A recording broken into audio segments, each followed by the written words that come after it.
महाजनजी हे संघाचे कार्यकर्ते होते आणि मैत्री असल्यामुळे बघा मित्राचे विचार त्यांना पटले, संघाचं काम त्यांना पटलं आणि संघी होण्यासाठी त्यांना एक घटना कारणीभूत ठरली। 1975च्या नंतर आपण पाहिलं की आणीबाणीचा काळ लागला। इंदिरा गांधींनी जी आणीबाणी लावली त्यामध्ये जनतेला काय काय त्रास झाला आणि यामध्ये RSS चे जेवढे काही कार्यकर्ते होते त्यांना कशा प्रकारे अमानुषपणे अटक करण्यात आली हे सगळं आपण इतिहासामध्ये पाहतो। त्यामध्ये माननीय गोपीनाथरावजी मुंडे यांना सुद्धा भरपूर त्रास सहन करावा लागला।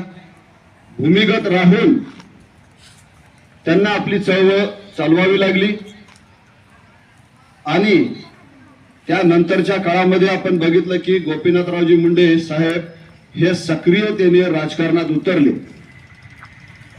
जो भाजप पक्ष शेटजी आणि भटजीचा पक्ष म्हणून ओळखला जायचा त्या पक्षाला महाराष्ट्राच्या तळागाळापर्यंत पोहोचवण्याचं काम जर कोणी केलं असेल तर ते माननीय गोपीनाथरावजी मुंडे यांनी केलेले।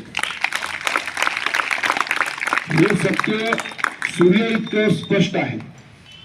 आज भाजपा जरी देशात नंबर 1 चा पक्ष असेल तरी महाराष्ट्रात म्हणजे भारतातल्या सर्वात मोठ्या दोन क्रमांकाचं राज्य म्हणजे महाराष्ट्र, उत्तर प्रदेश नंतर।